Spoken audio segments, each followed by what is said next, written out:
In this video, I'm going to be looking at this, the Beatles collection box set. Its history, its contents, its sound quality, and whether or not you need it in your collection. Hi, I'm Andrew from Parlogram Auctions. And for many, like myself, 1978 was a tough time to be a Beatles fan. Back then, I was 11 years old, and I couldn't remember John's last new album in early 1975.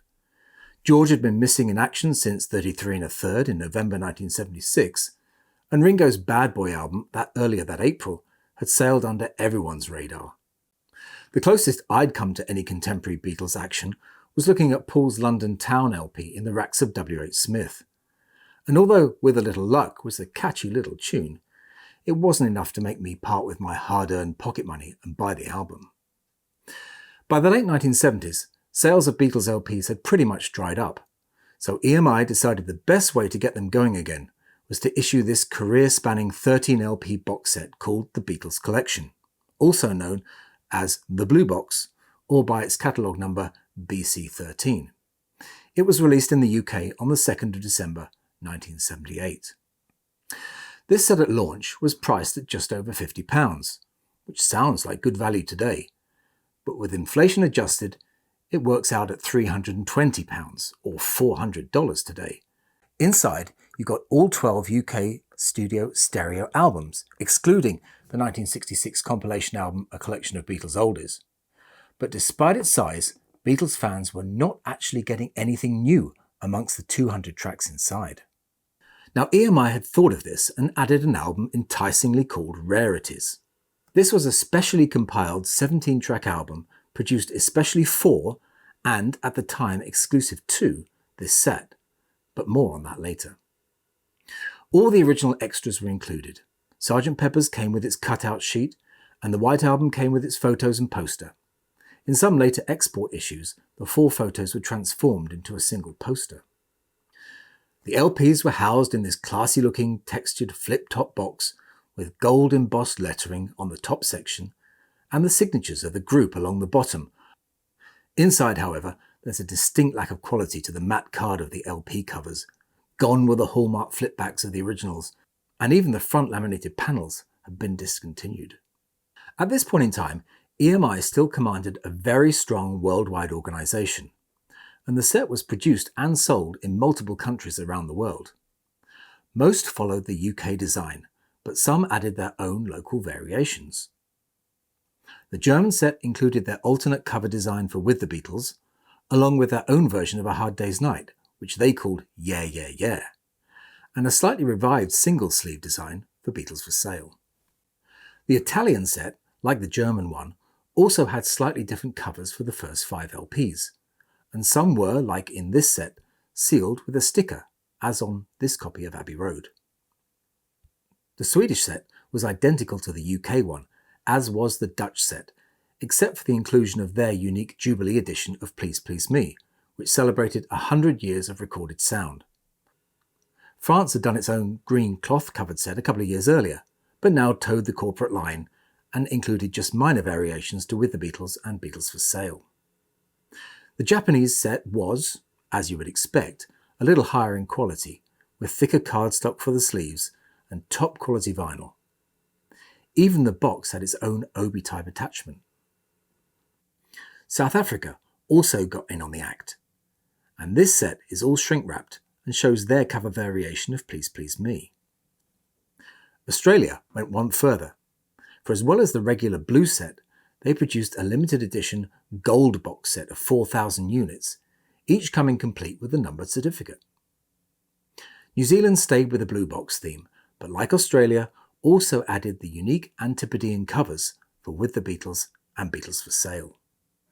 Even Venezuela produced its own set, also featuring its own slight cover modifications. It mustn't be forgotten that cassettes were extremely popular at the time, and some countries issued a cassette box set. The UK-produced edition initially comprised tapes with the gold spine inlays. Australia joined the party too, not only with the standard blue box, but, as with the LPs, with a limited edition gold set too. Although pretty much forgotten these days, Rarities was a big deal at the time. The story was that EMI had originally intended and wanted to release a real Rarities album to go with this set, but were compounded by Apple, who prevented them from releasing any unreleased material, and by their own incompetence in pulling the wrong tapes from the library. So in the end, it turned out to be a big disappointment, containing an uninspiring collection of mono B-sides, EP tracks, German language versions, and none of the promised rare stereo mixes. In fact, only Across the Universe, a track previously buried on an obscure 1969 charity album, could really be considered a rarity. The stereo version of The Inner Light was also surely supposed to have been included, but it wasn't, and that only saw the light of day on the bonus disc in the EP collection in December 1981, along with the missing true stereo version of She's a Woman. Despite these shortcomings, interest in this album was so high that enterprising dealers removed it from the set and were selling it separately for a hefty markup. In order to thwart this practice, EMI then added some sleeve notes, changed the catalogue number, and issued it as a standalone album 1 year later in December 1979, much to the chagrin of the box set customers and dealers alike. The new issue corrected the fact that I'll Get You and She's a Woman were in mono on the labels, but still had You Know My Name incorrectly marked as being in stereo on the label and cover. I'm Down remained as stereo on the label, but was now correctly marked as mono on the cover. What a mess. Although it's dropped out of fashion these days, I must say I've got a real soft spot for this album. My grandfather bought it for me for Christmas in 1979, and it was the first time I'd heard most of these tracks, and everything in the sleeve notes was new to me. So mono, stereo, released, unreleased, I didn't care. It all sounded incredible to me. The 2012 stereo box set was a big seller, and it's a nicely put together box. But for audiophiles, it had one major drawback. It was sourced from digital files. Basically, it's CDs on vinyl. Of course, there's nothing wrong with that if you like that particular kind of thing. But in my opinion, there's no comparison, and this all-analog set beats it on every level. When it was first issued in late 1978, everything was still cut in analog, solid-state cuttings, but still all analog, and they were in fact the last stereo pressings to be cut from the analog masters.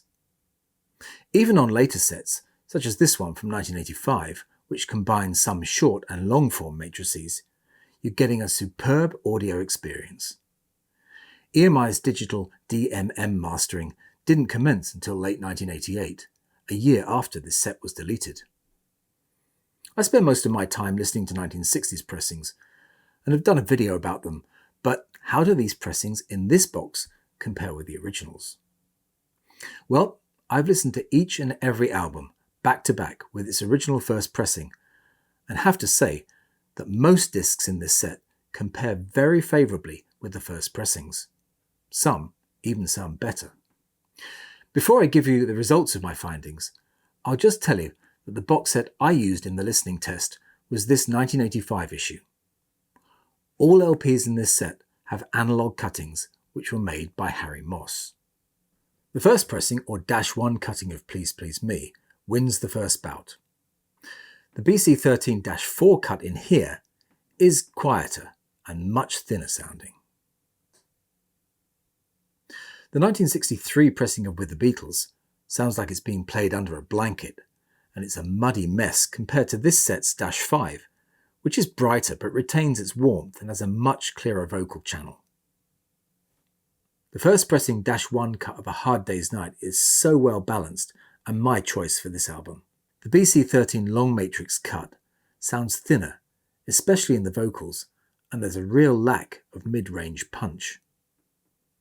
The first pressing of Beatles for Sale is easily their best sounding early stereo LP.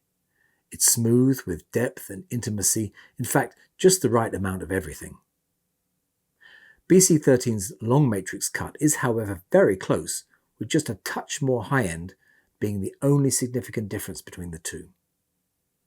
The -1 first pressing of Help suffers from a boomy, muddy bass and dull vocals. The -4 on this BC13 tightens the bass up and slightly cleans up the vocal, which helps it win this round. I used a -3 cutting for this rubber sole comparison, which although has a nicely well-balanced instrumental track, the vocal track is really up front and in your face, much more so than on this -6 cutting of this BC13, which tames the vocals and puts them more in harmony with the instruments. So that one gets my vote. The original -1 of Revolver has a great, well-balanced bass and smooth vocals. It's a good mastering of an iffy mix, and better than the long matrix cut in this set, which has a heavier bass and thinner, harsher vocals. The -1 Sgt. Pepper has a rich bass and floaty vocals, and an overall depth and warmth that's hard to beat. This long matrix cut, like Revolver, has had its bass boosted, making it a little bloated, but the vocals remain nice and the top end is pleasant. The White Album is a difficult beast to judge overall, but the first pressing -1 wins with good overall balance and mid-range detail. BC13 has a little more detail in the high end, which gives slightly more clarity to the vocals, but I found it less warm and too brittle. The -1 of Yellow Submarine has a nicely balanced bass, although the vocals are quite thin and bright. The -7 on this BC13 smooths the vocals out, but at the expense of the bass, which becomes more bloated. So I'd pick the first pressing on this one. The original Abbey Road is perfection, so this -6-4 didn't stand a chance with its overall lack of presence and detail, letting it down. I used a -2 Let It Be for the final comparison, and although it's a little soft in places, the vocals are smooth and rich. The -4-5 on this set buries the vocals and they become more muddy and lost. So in this test, out of the 12 studio albums, I preferred 8 originals against 4 from BC13. But of course, don't let my opinion prejudice you. The best way is to find one and see how it sounds for yourself. After all, the chances of getting a newly mastered analog stereo set is almost zero. Most of these sets were rarely played, and it's by far and away the easiest and cheapest way to get the Beatles stereo LPs in mint condition. All I can say is that if you get one of these, you won't be disappointed. So I hope you enjoyed this video. If you did, please like and consider subscribing. If there are any subjects you'd like to see me cover in the future, please let me know in the comments. But I'll say bye for now, and thanks for watching.